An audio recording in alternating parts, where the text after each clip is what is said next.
way is when you do get to this point, and when you're looking at a lender and you're going through the pre-approval process, keep in mind that I want to ask the question of my lender, when is my file going to go with the underwriter? Okay? Because we do that up front before you even start looking for homes. So what we will be able to tell you is we can loan you $500,000. You're approved. You're good to go. Here's your loan commitment. Go buy a house. Your blank check. Go buy a house. Most lenders will not do that, and they are not financially able to do that. They'll give you a pre-qualification letter that says, we think you're qualified to buy a house. The problem is the underwriter hasn't looked at your file, and that's the decision maker. So if there's a takeaway from tonight, what I tell people is make sure whenever you approach a lender, when you use a lender, when you're getting ready to go through this process, make sure you ask them, when is my file going to go to the underwriter? Because again, we do it up front before we even start looking for homes. Most lenders don't do it until it goes into contract. You look for a house, you make an offer, the seller accepts your offer, you're in contract. Now the lender takes your file and puts it into underwriting. And that's when if there's any problems or mistakes or anything, that's when they're all discovered. So we discover any problems, mistakes, things that need to be corrected up front. Okay, so again, keep it, and I know I'm kind of beating on that, but keep in mind, whenever you make this decision to move forward, ask your lender, when does my file go to the underwriter? Because they're the ones that's going to make the decision, and the earlier the better. Okay. So let's kind of fast forward. You got approved for a loan. You're good to go. You're looking for homes. The next big question is, we work with a lot of people who are kind of on the fence. Do I rent versus should I buy? And it's a tough decision because it's the biggest financial decision probably you're going to make in your lifetime. And what I'm going to show you, I want to go through just a quick chart with you. It's not intended to suggest or encourage or anything else that you go out and buy a house, as opposed to renting, but it just gives you a pretty good feel for renting versus owning.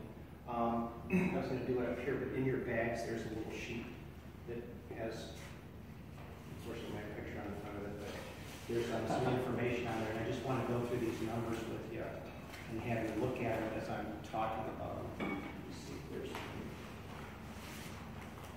I think it'll be easier and make more sense to you as I'm explaining. You can take a look at there. The numbers are pretty small. Hopefully you'll be able to kind of follow me along.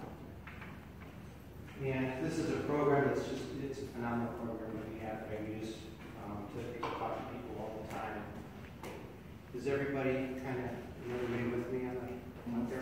So what I'll do is I'll just go through this quickly. And what I did is I took renting a home. If you look at the first number, it says the rent is $2,500. And right below that, where it says buying a home, that's kind of the corresponding purchase price. On the research that we did, we look at homes in the area and say, what's the purchase price? $500,000. And what are people getting for rent in the $500,000 range? Well, the rent is about $2,500. That's where those figures came from. So if you look at the top, it says, if you're renting a home, you're paying $2,500, and we'll just make that assumption. I assume, and these are all figures that we back up through research, you're paying $50 a month in renter's insurance, ballpark. And these are estimates. They're pretty accurate figures, but they are a little bit of an estimate. The annual rent increase, that's for Orange County and Los Angeles County. I think the last number was 4%. So what you can expect as you're renting, your rent on average will go up about 4% a year. So that's where we got that from. If you look at the next section, this is buying a home. We took a $500,000 purchase price. Right below that it says, your mortgage or your loan, $450,000. And where I came up with that number is some of the most attractive loans that we have are only 5% down. So for this example, I just took 5%. There are the FHA loans that Chelsea talked about. There's 3.5% loan down loans. There's home buyers assistance for first-time home buyers with nothing down. I don't want to get into all kinds of programs right now, but just keep in mind you can buy a home sometimes for 1% down, sometimes for 3.5%. But this example has 5% down. So your loan amount would be $450,000, and most loans are for 30 years. The closing costs, ballpark, would be about $10,000 on a $500,000 home. So if you look right below that, you have your homeowner's insurance.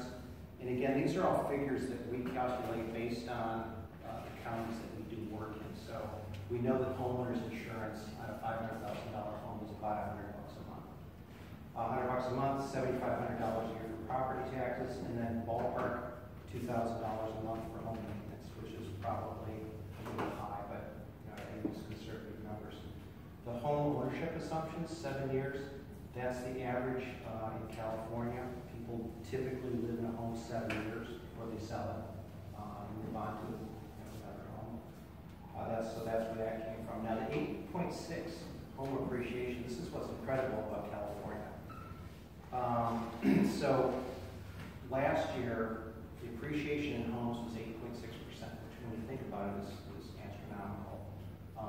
Typically in most parts of the country, you're looking at about 5% home appreciation. California, Orange County, in South Bay here, it was 8.6%. The highest numbers in the country were Denver, Seattle, and Portland at 8.7%. And what was interesting, those were the 3 places where marijuana is legal. Coincidence? I don't know. But the only 3 places in the country that their homes are appreciating more in California are the 3 places that marijuana is legal. Anyways, and that's true.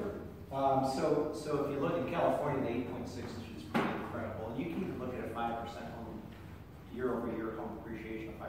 That's pretty good. It would be pretty conservative estimate and probably pretty accurate as well.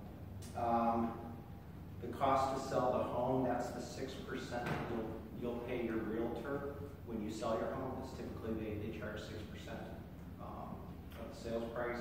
The number right below that is the 25% tax bracket that we assume that most people are in this price range. So those are all the assumptions that we use to come up with these figures. So the fun stuff comes on the second one. It's fun for me.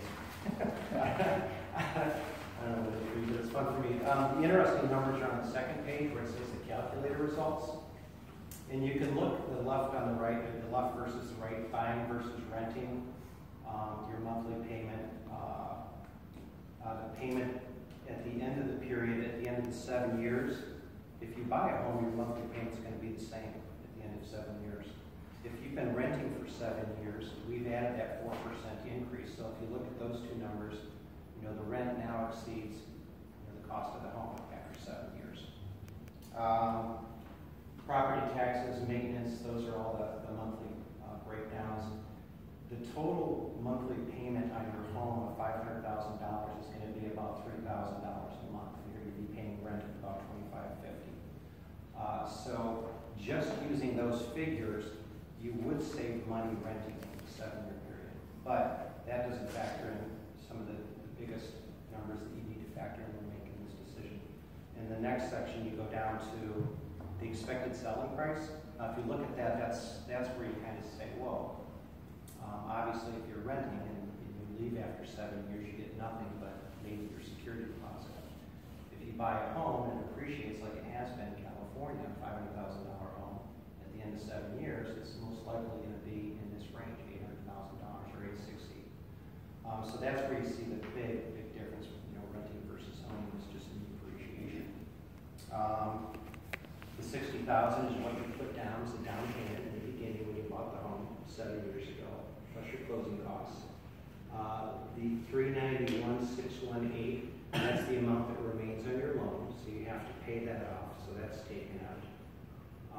Minus the cost to sell, that's the realtor's cost to sell your home, so you have to subtract that from your gain. And the tax benefit, which I could talk to you a long time about the tax benefit, the tax benefits are just incredible in the home. But the tax benefit in this particular scenario is $46,000. So your net gain of owning a home after 7 years is about $400,000. And so when you look at it that way, it's like, the payment each month is a little higher to own a home, but gosh, if you look at the gain after 7 years, owning versus renting is pretty significant. So again, I don't use this to convince you to, oh my God, you got to stop renting right now and cash everything you have and go buy a house. It's just for purposes of when you do make that decision, you can think about numbers like this and say, what? It's a nerve-wracking time for us. It's a little scary. We're taking more money and putting it down in the house, but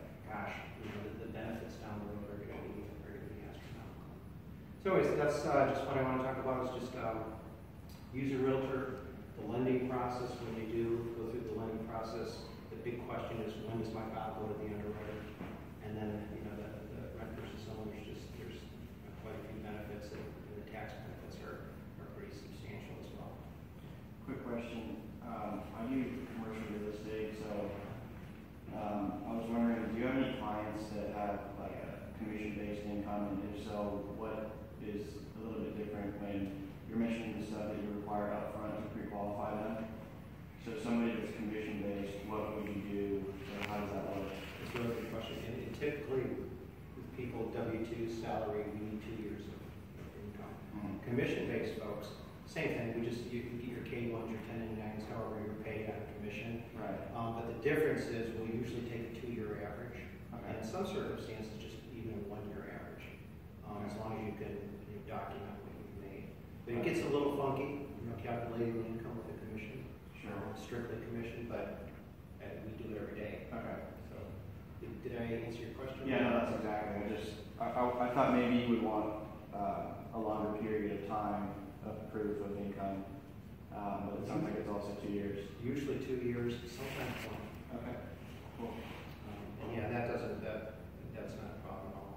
Again, the reason we ask for 2 years for W-2 employees, that's something that we need for our auditors and our files. Usually what we rely on is you use your last 30 days pay stubs. Sometimes underwriters will look at the last 2 years. In your case, they look at the last 2 years.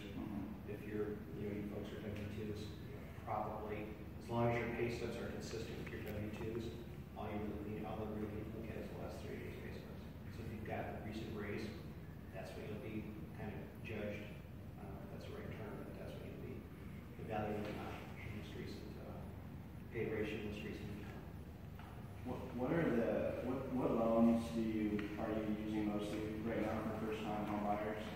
First-time home buyers, we use a lot of FHA loans. Okay. And I don't know, and usually it's just conventional and FHA are kind of the two big loans out there. There's VA loans for veterans and some other different loan packages, but typically FHA and conventional are the two different type of loans out there.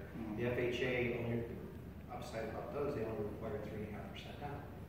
And they're really attractive for first-time home buyers, for folks that make a decent income and they can support a decent mortgage payment, but they just don't have the resources for the down payment. And FHA is a perfect loan, 3.5% down. Does the rate float for the interest depending on who you are, or what? Well, yes. On the FHA. On the FHA, the interest rates are typically about 0.5% lower than a conventional loan. Lower? Yeah. Oh, interesting. Yeah. And do they fluctuate? No. When you get a loan, it's the same. Well, it's the same for 30 years. You can get ARMs that adjust every month or every year. But usually people go with fixed rates, so I know what I think it's going to be for the next 30 years. Interest rates, now the interest rate that you're going to get on a loan, that's going to depend on your income, your credit score, the loan to value, which means how much are you going to borrow. You put down 20%, or you put down 5%. So those factors will go in and determine the interest rate. One more question. With FHA, so obviously you can put a minimum of 3.5% down, but what's the maximum? You can put as much as you want. Okay. And you qualify for it if you're first time. There's obviously certain criteria. Certain criteria, you don't have to be a first-time home buyer. Okay. We have first-time home buyer programs which you put the 3.5% down, and then if your income, you're within certain limits and credit scores are right and all these other things, we can add on to that and give you down payment assistance where you end up putting 1% down. Okay. Under some circumstances. And Chelsea was saying, obviously it has to be your primary residence, but it could be up to potentially let's say a fourplex, and so you have your unit and then you're renting out the other 3. Yes. That's doable. Yeah, absolutely. And the good news about that, say for example, you want to buy a 4-unit place, you'll qualify on your income, and if you can show us leases that you have for the other 3 units, we can't use 100%, but we can use 75%.